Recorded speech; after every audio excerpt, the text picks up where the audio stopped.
Oke teman-teman, kita akan membahas soal tes wawasan kebangsaan subtes implementasi UUD 45 teman-teman.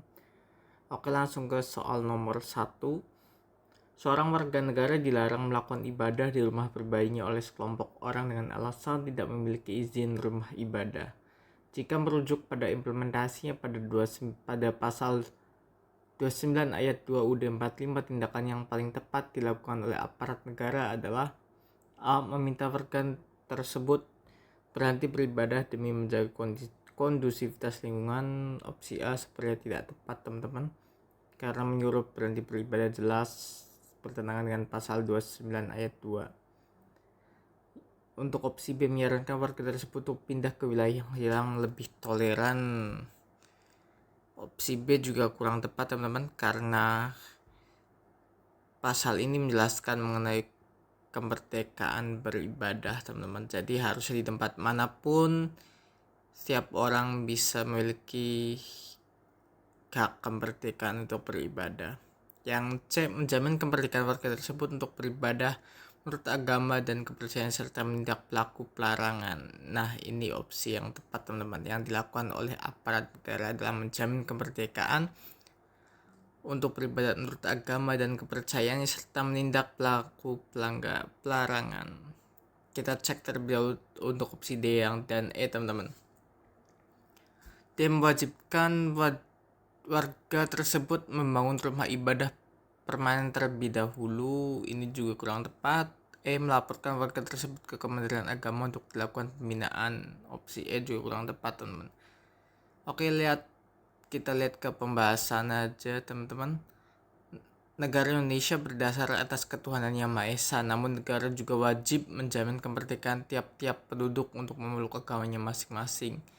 Nah, dan untuk beribadah menurut agamanya dan kepercayaannya itu. Nah, pasal 29 ayat 2 berbunyi demikian teman-teman. Wajib menjamin kemerdekaan untuk memeluk agama dan kepercayaan masing-masing teman-teman. Nah, untuk aparat negara tidak boleh tunduk pada tekanan massa jika tekanan tersebut melanggar hak asasi warga untuk beribadah.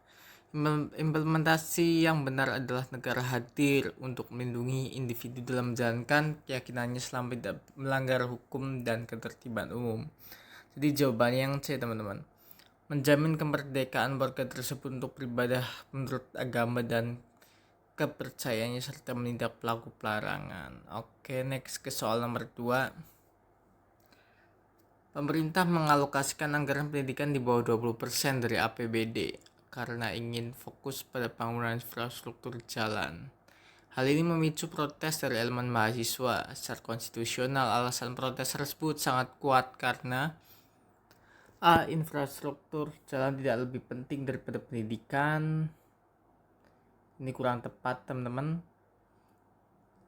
Yang B, UUD 45 mewajibkan negara memprioritaskan anggaran pendidikan sekurang-kurangnya 20% dari APBN dan APBD. Ini adalah jawaban yang tepat teman-teman, karena UUD 45 jelas menganggarkan demikian. Untuk opsi C, pendidikan adalah satu-satunya alat untuk kemajuan kesejahteraan umum. Ini tidak secara tersurat terdapat dalam UUD teman-teman. Kemudian yang D, pembangunan infrastruktur harus dilakukan oleh pihak swasta bukan pemerintah. Ini juga kurang tepat. Yang E, hanya pemerintah pusat yang boleh mengatur anggaran pendidikan. Oke, yang ini kita cek pembahasannya teman-teman. Nah, sesuai dengan pasal 31 ayat 4 UUD 1945, negara memiliki kewajiban konstitusional untuk memprioritaskan anggaran pendidikan sekurang-kurangnya 20% dan dari anggaran pendapatan dan belanja negara atau APBN serta dari anggaran pendapatan dan belanja daerah atau APBD teman-teman. Alokasi ini adalah bentuk implementasi komitmen bangsa untuk mencerdaskan kehidupan bangsa. Pelanggaran terhadap persentase minimal ini dianggap sebagai pengabaian terhadap perintah konstitusi yang paling dasar dalam hal pembangunan sumber daya manusia. Jadi jelas-jelas sudah tercantum dalam pasal 31 ayat 4 ya teman-teman. Jadi jawabannya yang B. UUD 45 mewajibkan negara prioritaskan anggaran pendidikan sekurang-kurangnya 20% dari APBN dan APBD. Oke. Ke soalnya nomor terakhir teman-teman. Di era digital, pemerintah mengintegrasikan seluruh data kependudukan di dalam satu aplikasi terpusat. Namun terjadi kebocoran data pribadi warga negara yang masif. Ditinjau dari implementasi pasal 28G ayat 1 D45, kewajiban negara yang paling utama dalam kasus ini adalah sekilas dalam kasus ini terdapat angka-angka teman-teman, tapi opsinya adalah penalaran semua teman-teman, implementasi semua teman-teman.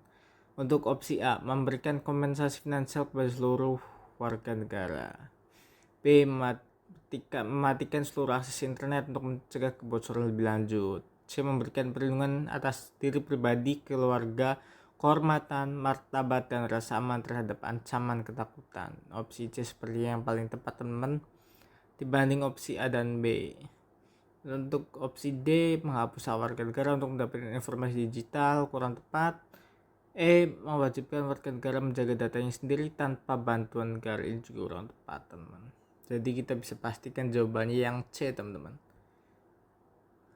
Betul sekali teman-teman. Implementasi pasal 28G ayat 1 bukan sekedar teks sejarah, melainkan perisai hukum bagi warga negara di masa kini. Negara memiliki kewajiban positif atau positive obligation untuk menciptakan sistem perlindungan data yang mumpuni. Kebocoran data adalah pelanggaran terhadap hak warga negara untuk mendapatkan rasa aman dan perlindungan atas diri pribadinya. Maka jawaban yang paling tepat adalah negara harus memastikan jaminan perlindungan tersebut kembali tegak. Jawabannya yang C teman-teman. Memberikan perlindungan atas diri pribadi, keluarga, kehormatan, martabat, dan rasa aman terhadap ancaman ketakutan. Oke, mungkin sekian saja teman-teman pembahasan kita soal kita kali ini. Mohon maaf apabila ada salah kata. Selamat belajar teman-teman.